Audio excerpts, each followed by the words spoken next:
आज हम बात करेंगे डॉक्टर भीमराव अंबेडकर भारत के मुसलमानों के बारे में अपनी क्या राय रखते थे। आज हम सबको बताना चाहेंगे और आपको भी ये पता होना चाहिए कि हमारे जो देश के संविधान निर्माता थे डॉक्टर भीमराव अंबेडकर, वो हमारे देश के मुसलमानों के बारे में क्या राय रखते थे। क्योंकि जो आज आपके दिमाग में चल रहा है वो डॉक्टर भीमराव अंबेडकर के दिमाग में 77 साल पहले चल रहा था। वर्ष 1945 में आज़ादी से 2 साल पहले उन्होंने एक पुस्तक लिखी थी जिसका नाम था पाकिस्तान और भारत का विभाजन। पुस्तक मैं आपको पढ़ के थोड़ा बहुत बताता हूँ और थोड़ा बहुत पुस्तक के बारे में आज आपको बताऊँगा।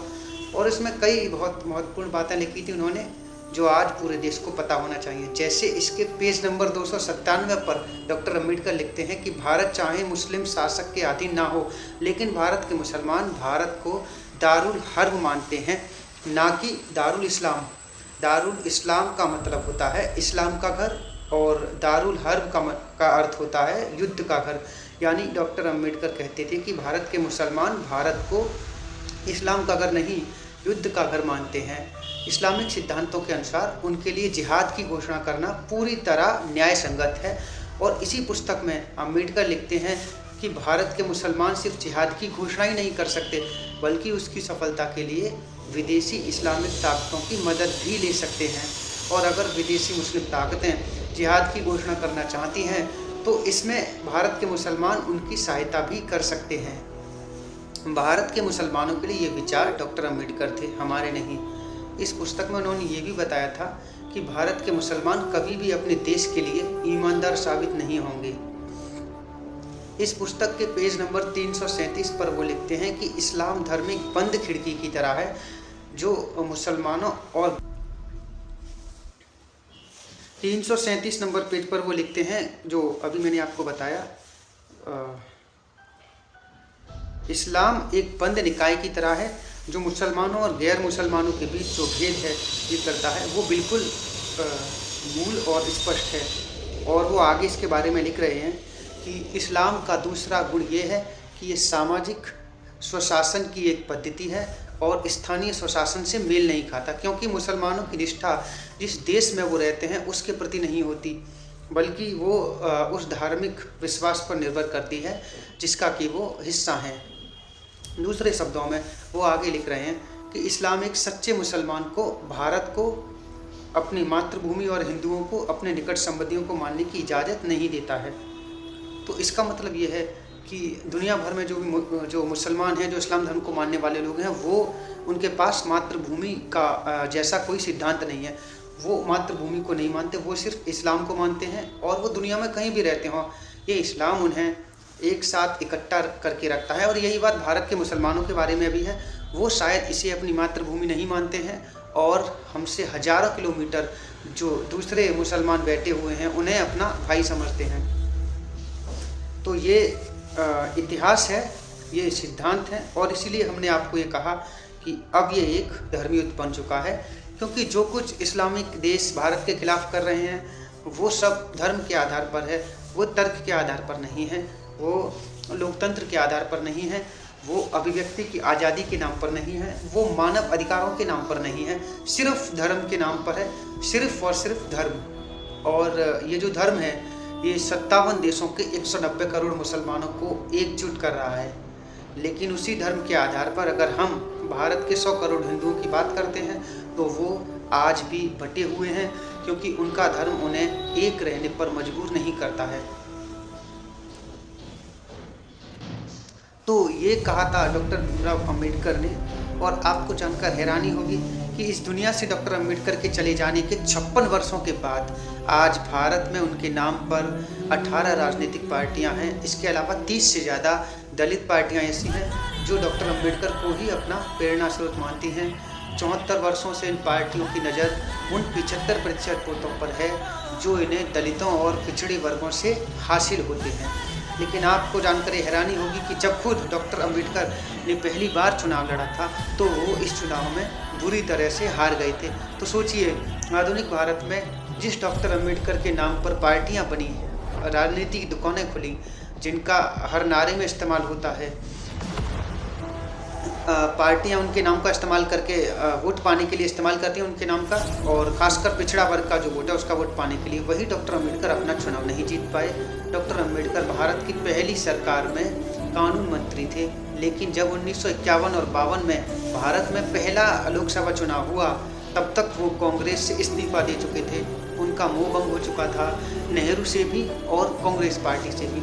इसके बाद उन्होंने शेड्यूल कास्ट फेडरेशन नामक एक पार्टी बनाई और बॉम्बे की नॉर्थ सेंट्रल लोकसभा सीट से उन्होंने खुद चुनाव लड़ा, लेकिन वो अपना पहला ही चुनाव बुरी तरह से हार गए थे। और वो सिर्फ हारे ही नहीं थे, बल्कि इस चुनाव में डॉक्टर अम्बेडकर चौथे नंबर पर रहे थे। इस चुनाव में कांग्रेस के उम्मीदवार नारायण सदोवा काजोलकर को 15,000 वोटों से जीत मिली थी, जबकि कम्युनिस्ट पार्टी और हिंदू महासभा के उम्मीदवार को भी अम्बेडकर से ज़्यादा वोट मिले थे। आप अंदाज़ा लगा सकते हैं कि जिस व्यक्ति ने भारत के संविधान की रचना की, जिसने ये व्यवस्था बनाई कि हमारा देश हमेशा लोकतंत्र और के आधार पर चलेगा, जिस लोकतंत्र की आत्मा हमारे देश का संविधान होगा, वो व्यक्ति खुद बड़े बड़े राजनेताओं को उनकी ही राजनीति में हरा नहीं पाया, असहाय हो गया। और इसका शायद सबसे बड़ा ये कारण ये था कि डॉक्टर अम्बेडकर को राजनेताओं वाली चालबाजियाँ नहीं आती थी। वो सिर्फ अपने देश के लिए खड़े होना जानते थे और अपने समाज की मदद करना जानते थे। भारत के पहले लोकसभा चुनाव के शुरू होने से पहले ही 27 सितंबर 1951 को भीमराव अम्बेडकर ने जवाहरलाल नेहरू की कैबिनेट से यानी उनकी सरकार से इस्तीफा दे दिया था।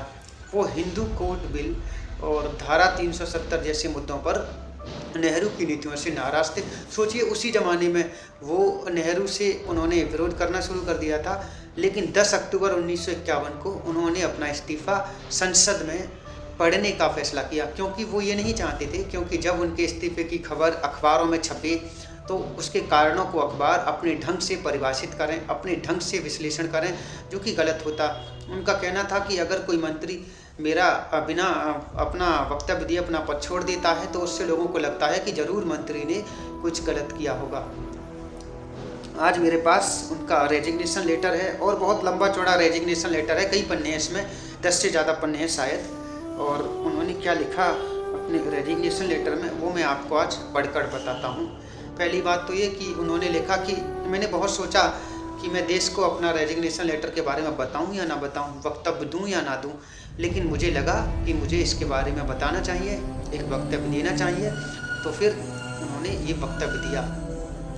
फिर देखिए, आपको आज मीडिया से बड़ी शिकायत होती होगी कि आज का मीडिया कैसे रिपोर्टिंग करता है। बहुत सारे लोगों को पसंद नहीं है आज भी, और मीडिया की खुद की जो क्रेडिबिलिटी है वो भी कई बार सवालों के घेरे में खोले रहती है। एक life and those is not better life, some such thing I see has happen even in my. वो साफ साफ कह रहे हैं कि जो अखबार हैं वो निष्पक्ष नहीं हैं।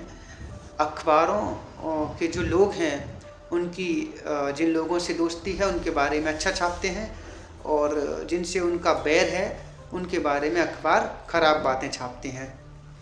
और कई बार अखबार जो हैं वो कई बार अखबार ऐसी चीज़ें बताते हैं जो कि दरअसल से बहुत दूर होती हैं, जो सच्चाई नहीं होती। और उन्होंने कहा कि मेरे साथ भी ऐसा हुआ, मेरे बारे में भी दुष्प्रचार किया गया, इसलिए मैं अपना ये स्टेटमेंट पढ़ रहा हूँ। खैर, इस बीच भारत में पहले लोकसभा चुनाव हो चुके थे, कांग्रेस को बहुमत मिल चुका था, जबकि डॉक्टर अम्बेडकर अपना पहला चुनाव हार चुके थे। लेकिन फिर वो राज्यसभा पहुँचे और वहाँ भी उन्होंने तत्कालीन सरकार की नीतियों का अपना विरोध जारी रखा। यानी एक बात समझने वाली है, वो ये कि आज़ादी के कुछ वर्षों के बाद ही डॉक्टर अम्बेडकर ने नेहरू का विरोध करना शुरू कर दिया था, और वो नेहरू की नीतियों से सहमत नहीं थे। 26 अगस्त 1954 को राज्यसभा में डॉक्टर अम्बेडकर ने कहा था कि भारत को पूरी तरह से घेर लिया गया है। एक तरफ पाकिस्तान है, और एक तरफ पाकिस्तान और दूसरी मुस्लिम देश, और दूसरी तरफ तिब्बत पर चीन का कब्जा स्वीकार करके नेहरू ने एक तरह से चीन का बॉर्डर भारत के करीब लाने में मदद की। तो सोचिए, 1954 में ही जो अम्बेडकर ने बात कही थी वो आज कितनी सच होती दिखाई दे रही है। अम्बेडकर ने 1954 में कह दिया था कि हम घिर चुके हैं दोनों तरफ से। एक तरफ पाकिस्तान और उनके साथ जो इस्लामिक देश हैं उन्होंने हमें घेर लिया है एक फ्रंट पर, और दूसरे फ्रंट पर हमें चीन ने घेर लिया है। और तिब्बत को स्वीकार करके नेहरू ने बहुत बड़ी गलती की है। और नेहरू ने कितनी बड़ी गलती की है ये आज आपको समझ आ रहा होगा। उन्होंने ये भी कहा था कि अगर आज भारत को कोई खतरा नहीं है तो इसका मतलब ये नहीं कि आगे भी खतरा नहीं होगा, क्योंकि जिसकी आदत आक्रमण की होती है वो कभी अपनी आदत छोड़ता नहीं है। उनका इशारा जो पूरा जोर है वो भारत में मुसलमानों को प्रोटेक्शन देने पर है। और वो आगे कहते हैं कि मुझे मुसलमानों को प्रोटेक्शन देने में कोई ऐतराज़ नहीं है। हम भी हमेशा यही कहते हैं कि मुसलमानों को प्रोटेक्शन मिलना चाहिए, वो ये कह रहे हैं। लेकिन वो ये कह रहे हैं कि मुसलमानों के साथ साथ बाकी के लोगों को भी वैसा ही प्रोटेक्शन मिलना चाहिए। और वो कहते हैं कि क्या शेड्यूल कास्ट और शेड्यूल ट्राइब्स जो हैं या भारतीय जो क्रिश्चियंस जो हैं, ईसाई जो हैं, क्या उन्हें प्रोटेक्शन की ज़रूरत नहीं है? क्या जो दूसरी कम्युनिटीज़ हैं उन्हें प्रोटेक्शन की ज़रूरत नहीं है? और so far as I know none and yet these are communities which need far more care and attention. तो वो कह रहे हैं कि मुसलमानों से ज़्यादा केयर और अटेंशन इन कम्युनिटीज़ को चाहिए जो कि नेहरू नहीं दे रहे हैं। ये वो उस ज़माने में लिख रहे हैं, सोचिए 1951 में। और ये जो बात उन्होंने आज इसमें लिखी है, पॉइंट आउट की हैं अपने इस्तीफे में, यही बात आगे चलकर एक एटम बम की तरह बन गई। और आज हमारे जैसे जो लोग हैं वो हम हमेशा यही कहते हैं कि प्रोटेक्शन सबको मिलना चाहिए सरकार की तरफ से, जो समान रूप से सबको एक जैसा व्यवहार मिलना चाहिए, माइनॉरिटीज़ को भी एक जैसा व्यवहार मिलना चाहिए और मेजॉरिटीज़ पॉपुलेशन को भी एक जैसा व्यवहार मिलना चाहिए। सब धर्मों के लोगों के साथ समान व्यवहार होना चाहिए, ये अम्बेडकर जी कह रहे हैं इस इस्तीफे के अंदर। और वो ये नहीं कह रहे कि आप यहाँ पर बहुत सारे लोग आरोप लगाएंगे कि वो मुसलमानों के खिलाफ़ हैं, बिल्कुल ऐसा नहीं है, मुसलमानों के खिलाफ़ कोई नहीं है। और वो कह रहे हैं कि मुझे इसमें कोई मंशा नहीं है कि उनको भी प्रोटेक्शन की ज़रूरत है और मिलनी चाहिए, मुझे कोई समस्या नहीं है, लेकिन बाकियों को भी दीजिए। कुल मिलाकर पाकिस्तान के निर्माण और हिंदुओं और मुसलमानों को लेकर भी उनके विचार बहुत स्पष्ट थे और तुष्टीकरण की राजनीति से बड़े दूर थे। ये बात हमें समझनी है। वर्ष 1946 में डॉक्टर अम्बेडकर ने कहा कि मैं मुस्लिम भारत और गैर मुस्लिम भारत का विभाजन बेहतर समझता हूँ, क्योंकि ये दोनों को सुरक्षा प्रदान करने का सबसे पक्का और सुरक्षित तरीका है। अवश्य ही अन्य विकल्पों में ये अधिक सुरक्षित है। तो वो ये कहते हैं कि पार्टीशन हो गया, अच्छा हो गया, यही सबसे अच्छा विकल्प था कि मुसलमान एक देश में रहें और हिंदू एक देश में रहें। डॉक्टर अम्बेडकर का मानना था कि इस देश में मुसलमान हमेशा ही शासक वर्ग रहा है और अगर दलित और मुसलमानों का गठजोड़ हो गया तो दलितों का भला नहीं हो सकता, उनका शोषण ही होगा। लेकिन इसका मतलब ये नहीं है कि डॉक्टर अम्बेडकर भारत को हिंदू राष्ट्र बनाने के पक्ष में थे। संविधान सभा में कांग्रेस पार्टी का बहुमत था और संविधान की प्रारूप समिति के अध्यक्ष भीमराव अम्बेडकर ही थे। उन्होंने नए भारत की कल्पना एक ऐसे देश के रूप में की थी जिसमें सभी लोगों के लिए समान मौका हो। भारत में सभी लोगों को उनकी आस्था और धार्मिक मान्यताओं के मुताबिक पूरी स्वतंत्रता दी गई। फिर भी हमारे देश के संविधान की मूल प्रस्तावना में धर्मनिरपेक्ष जैसा कोई शब्द नहीं था। ये शब्द संविधान की मूल प्रस्तावना में बाद में जोड़ा गया। देश में इमरजेंसी के बाद 1976 में संविधान में 42वां संशोधन हुआ और संविधान की प्रस्तावना में 2 नए शब्द जोड़े गए, सेक्युलर यानी पंथ निरपेक्ष और सोशलिस्ट यानी समाजवाद। संविधान में तो सेक्युलर शब्द का अनुवाद पंथ निरपेक्ष किया गया, लेकिन इसके बाद में इसे न जाने कैसे और क्यों धर्म निरपेक्ष कहा जाने लगा। और फिर देश के तमाम पार्टियों ने इसी शब्द को हथियार बनाकर न सिर्फ अलग अलग वर्गों का तुष्टीकरण किया, बल्कि धर्मनिरपेक्षता के नाम पर कई बार देश की अखंडता को भी खतरे में डाल दिया। कुल मिलाकर हिंदुओं और मुसलमानों को लेकर डॉक्टर अम्बेडकर का नज़रिया स्पष्ट था। कम से कम आप ये कह सकते हैं कि उन्होंने नाटक नहीं किया, तुष्टीकरण का नाटक नहीं किया, साफ साफ बताया।